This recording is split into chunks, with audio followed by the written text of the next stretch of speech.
Salut à tous. Bon, je savais pas comment vous faire découvrir la Hongrie. Et du coup, je trouvais que c'était sympa d'utiliser l'idée du partage. Pourquoi je dis ça? Parce que je me dis que voilà, il y a des gens qui me suivent sur Instagram et qui sont pas très loin. Et donc je leur envoie des messages depuis plusieurs jours, tout en leur disant super photo et tout. J'ai pas trop de réponses. Enfin bref, c'est ça, je m'en fiche un peu. Mais je trouvais l'endroit cool et ils ont posté une photo d'un canard au bord d'un lac en étant à Matra Asa, là où je suis en ce moment. À une petite heure de marche, il y a un lac. Je pense que c'est ce lac.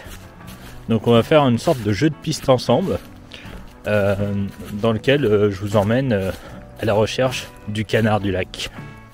Pour le moment, je ne fais que suivre le chemin.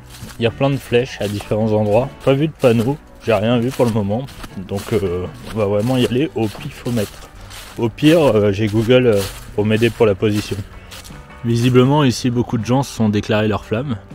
Je l'avais fait aussi, je l'ai fait à Matra Fured, l'autre ville. Là ici on est à Matra Asa. Donc voilà, donc j'ai 4 possibilités pour aller au lac, je pense. Et on va savoir très vite laquelle c'est. De toute façon, le parcours est fléché d'après ce que j'ai compris. Il y en a un qui m'amène à Kosmari Kilato. Et les autres, je sais pas où ils mènent. Il y en a un qui va à Salsto, je crois que c'est le jaune et blanc. Et puis les autres, je sais pas où ils vont. Donc il me reste 2 possibilités. Justement, je parlais de destination.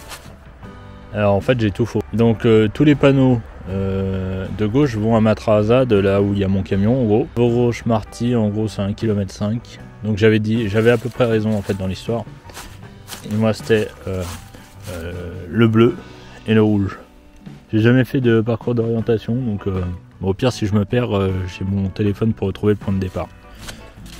Donc visiblement il y a un chemin pour partir à droite, mais on va pas l'utiliser parce que visiblement tous les chemins mènent à gauche. Donc c'est impressionnant les ornières qu'il y a ici. Je sais pas qu'est-ce qui est passé, mais c'est énorme. Je sais pas si on voit à la caméra, mais c'est juste énorme. On dirait qu'il y a eu un énorme circuit de Monster Truck qui est passé ici. Bon, en tout cas, c'est pas la route. Nous, on continue par là. Là, il est plus ou moins 9h. Je sais pas quelle heure exactement il est. J'ai pas regardé. Mais en tout cas, ce que j'adore, c'est que il fait super beau. Attendez. Je suis sorti de mon cadre. Il fait super beau. Et du coup, c'est cool. On peut vraiment profiter de belles balades très tôt. Parce qu'il faut savoir aussi qu'il fait nuit très tôt depuis le décalage horaire qu'il y a eu hier. Oui, du coup, vous verrez la vidéo, mais le décalage ne sera pas forcément d'hier. Donc c'est à la même heure qu'en France. Comme il faisait déjà nuit 1 heure plus tôt, là il fait encore nuit encore plus tôt. C'est-à-dire que grosso modo vers 15h30, 16h, 16h on va dire que c'est le grand max pour la nuit quoi. Regardez ça, je trouve ça tout simplement magnifique. Cette forêt là, elle est propre.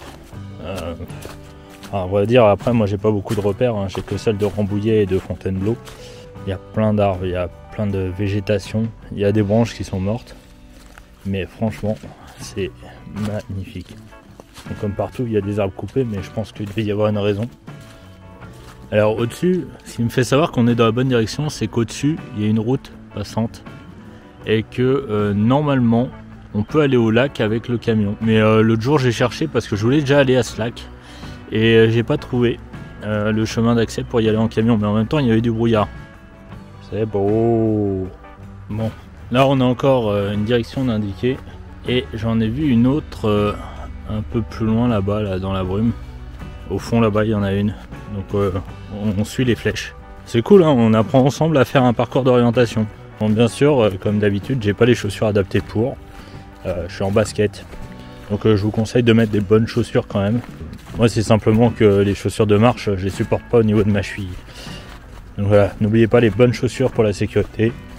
Allez hop, on va faire un petit peu de tout terrain. Hop là. Donc là on est au nouveau point fléché. Ce qui est cool, c'est qu'il n'y a vraiment personne. Du coup je peux filmer comme je veux. Et franchement, plus je me balade, plus je trouve la vue sublime. Alors qu'est-ce qu'il y a marqué là-dessus?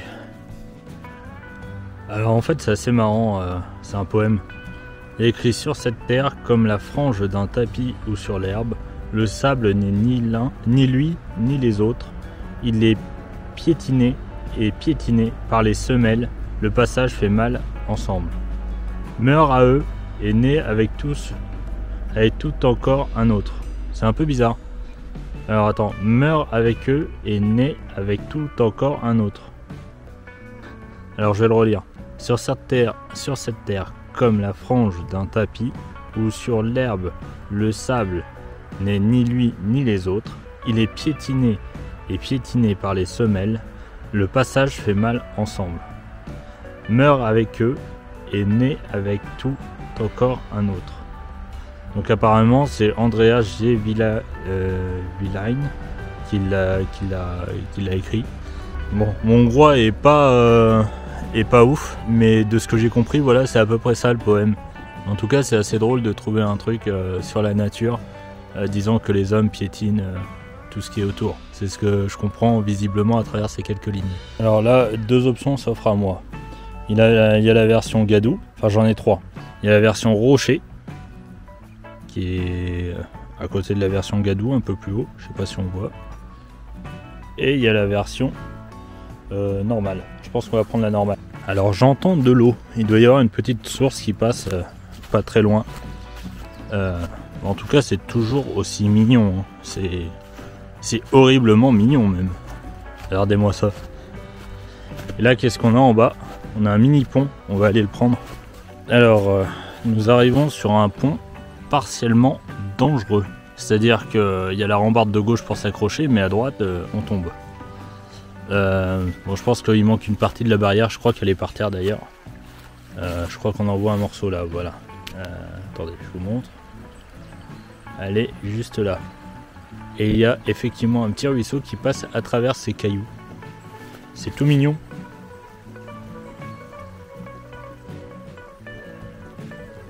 Bon, on continue. Alors moi qui ai le vertige, un pont à moitié défraîchi, ça me rassure pas trop. Mais bon, au pire la chute ne sera pas très grande. Hop, on continue tout doux. Allez, tout doux Alex. Donc là, visiblement, soit on prend à droite, soit on prend à gauche. Mais je vois là-bas il y a la petite flèche et le chemin ici est tracé. Donc on continue. Donc je longe toujours la route. Donc c'est toujours un bon signe entre guillemets. Donc en voiture, il faut savoir qu'il faut 9 minutes pour y aller. Là on va mettre 1 heure pour le plaisir de cette magnifique nature.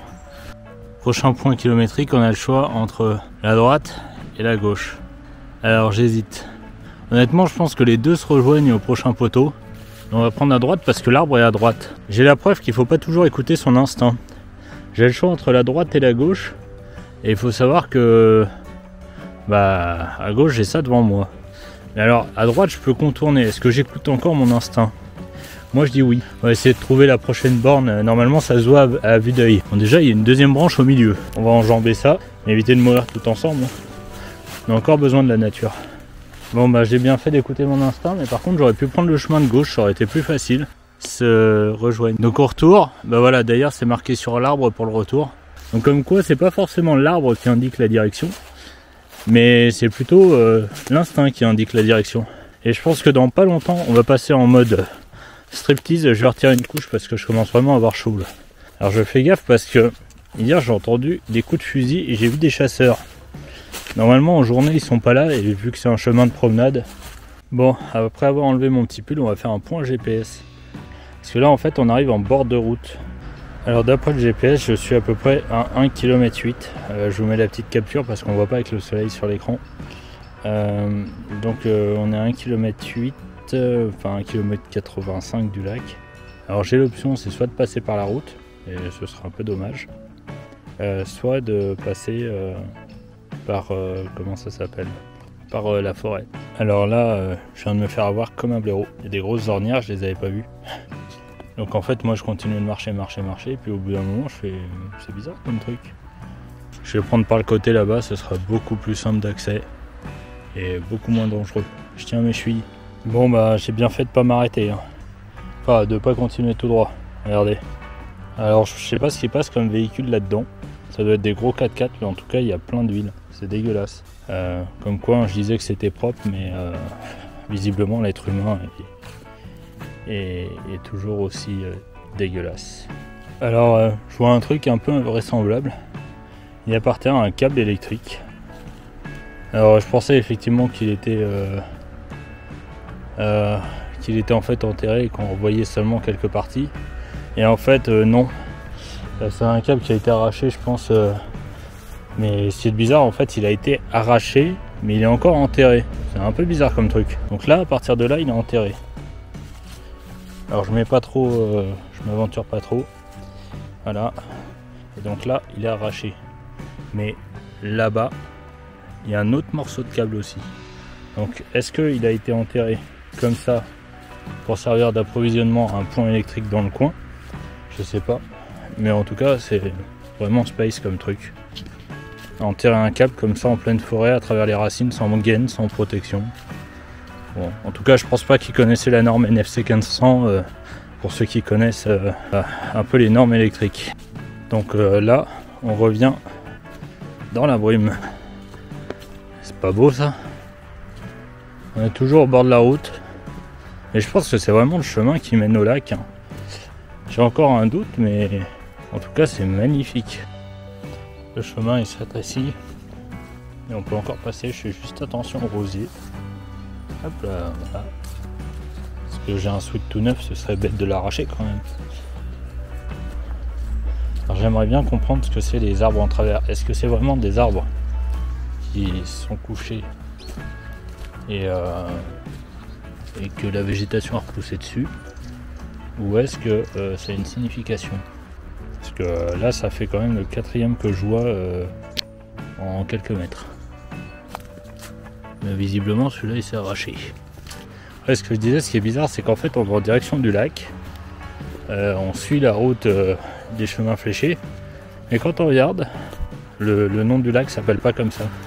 Donc, est-ce qu'il y a une autre direction à la fin qui va m'indiquer le nom correct du lac, ou alors ça m'indique un autre parking en fait tout simplement et je vais me planter? Mais non, mais visiblement je me rapproche. Moi c'était 1,5 km là aux dernières nouvelles. Bon, j'ai retrouvé un panneau et donc effectivement ça m'amène à une route. Là je suis au bord d'une route, mais par contre j'ai un nouveau panneau. Alors j'en ai 2 qui m'amènent à Matrahaza comme tout à l'heure. J'en ai 2 qui m'amènent à 2 autres endroits, mais je pense qu'on va suivre le chemin avec les croix vertes. C'est pas une pharmacie. Alors je viens de regarder, je suis sur un arrêt de car en fait. Je vais continuer vers les flèches vertes, moi ça me dit bien les flèches vertes. Donc petite mise au point, j'avance bien. On commence à voir le lac, c'est la grosse zone noire sur le screen que je vous mets là. Et donc je pense qu'il me reste, tiens, combien il y a? Après encore 1,5 km. Donc je vais suivre le chemin, ça me ramène théoriquement à une route.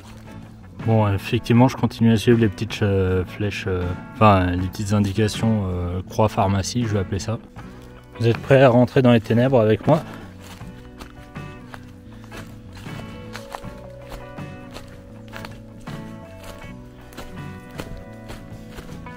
Alors, plusieurs chemins s'offrent à moi.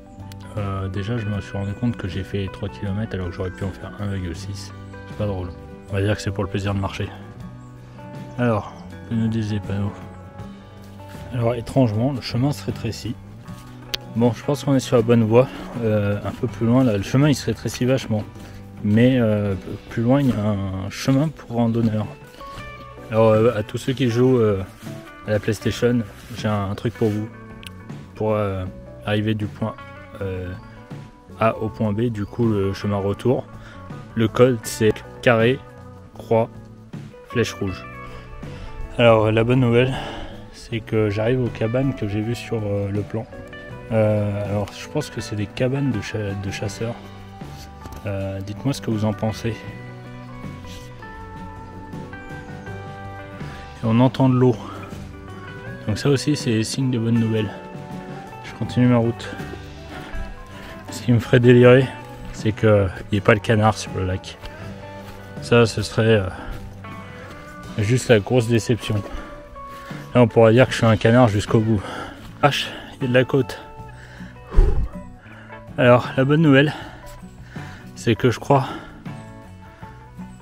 que En face, au fond, ce que je vois derrière ces arbres, c'est le lac. L'autre nouvelle, c'est qu'il faut que je finisse de grimper cette côte. Qui, alors, je sais pas si on le verra avec ce stabilisateur, mais elle est assez balèze. Je termine de monter ça et on va refaire le pont ensemble parce que je pense que c'est le lac là-bas, mais ça reste à confirmer. Alors, bonne nouvelle, je sais pas, mais après avoir monté cette belle côte, je me retrouve sur une route goudronnée. Donc je pense que c'est la route qui permet d'y accéder en voiture. Donc théoriquement, je ne suis plus très loin. Allez, je vous retourne la caméra. Hop. Donc en fait, ce que je pensais être le lac était la suite des maisons en préfabriqué, qui je pense sont soit des refuges, soit des espaces pour les chasseurs, vous savez, pour qu'ils se fassent à manger et tout ça. En tout cas, c'est des cabanes en forêt.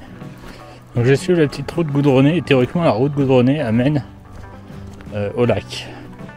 Et je sais pas, j'hésite, est-ce que ce soir j'y reviens avec le van et je me pose là, sachant qu'il n'y a pas trop de lumière et que en ce moment pour avoir de l'électricité dans le van c'est un peu tendax. Alors j'ai cette option là, ou l'option de rester à Matrahaza encore cette nuit pour récupérer du soleil. Parce que c'est bizarre, en fait on a des nappes de brouillard mais par étage, c'est-à-dire un étage sur deux. Il y a des nappes. Je suis sûr que je vais à 1000 mètres. À 1000 mètres, il n'y a pas de nappe. Donc voilà. Alors c'est un peu bizarre parce que nappe en hongrois ça veut dire jour. Donc c'est pour ça que mon compte s'appelle Egnap Magyarországon, c'est-à-dire un jour en Hongrie. Tout ça pour dire que bah ouais, du coup ça marche par nappe. C'est pas des jours, c'est des nappes. C'est des nappes de brouillard. Donc là il n'y a quasiment pas de lumière. Je pense que pour le van c'est pas super bon. Alors visiblement ici quelqu'un repose en paix.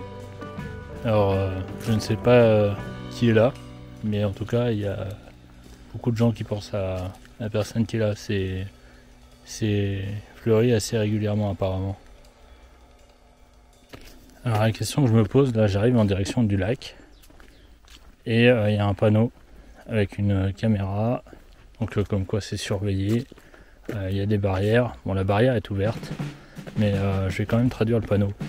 Bon bah visiblement c'est marqué que c'est interdit aux étrangers et donc visiblement c'est une propriété privée. Donc je peux pas y aller, c'est ouvert mais c'est interdit d'accès. Et donc apparemment c'est gardé, il y a des chiens, il y a tout ça. Donc c'est clairement un échec pour aller à la recherche du canard perdu. Donc demi-tour et on va rentrer. D'après mon GPS, je suis à 4,3 km du van. Alors j'hésite, est-ce que je passe par la route ou est-ce que je passe par la forêt? Je pense que pour des raisons de sécurité, je vais passer par la forêt. Oui, par la forêt. Ouais. Par contre, j'ai bien fait de ne pas venir ici en van parce que franchement, je sais pas comment j'aurais fait demi-tour ici. Tour marche arrière peut-être. Bon, je suis sur le retour. Ce qu'il y a de bien, c'est que si on se vautre dans la grande descente là que je vous montrais tout à l'heure, au milieu, il y a un tronc d'arbre. Donc comme ça, au pire, on est stoppé par le tronc d'arbre. En vrai, je sais pas si c'est fait exprès, mais c'est pas mal comme idée. Bon, alors je n'ai pas pu vous filmer la fin, mais bon, c'est exactement comme l'aller en fait. J'avais plus de batterie et puis j'avais plus de place sur ma carte mémoire. Bon, malheureusement c'est un échec pour retrouver ce petit moineau qui n'est pas un canard, c'est un moineau. Tout le long de la vidéo je dis que c'est un canard mais c'est un moineau. Donc tout ça pour dire que je pense que je sais où se trouve ce petit moineau qui n'est pas un canard. Donc je pense qu'en fait c'est le lac de Salsto qui est un peu plus bas. Et donc je vais retenter l'expérience peut-être dans un épisode 2, on va essayer d'y aller. Alors ce que j'espère c'est qu'il y a un camping qui s'appelle Salsto à côté et qu'il dépend pas du camping. Si c'est ça, je l'ai un peu dans l'os. Donc voilà, donc je sais pas quand je vais faire la partie 2. Peut-être en hiver, ça peut être marrant, mais en hiver, j'ai peur de me casser la gueule aussi. Alors, je ne sais pas quand je vais faire la partie 2. Mais je reste toujours dans l'idée de trouver ce petit moineau accroché. Voilà, je vous dis à très bientôt pour une prochaine vidéo et portez-vous bien.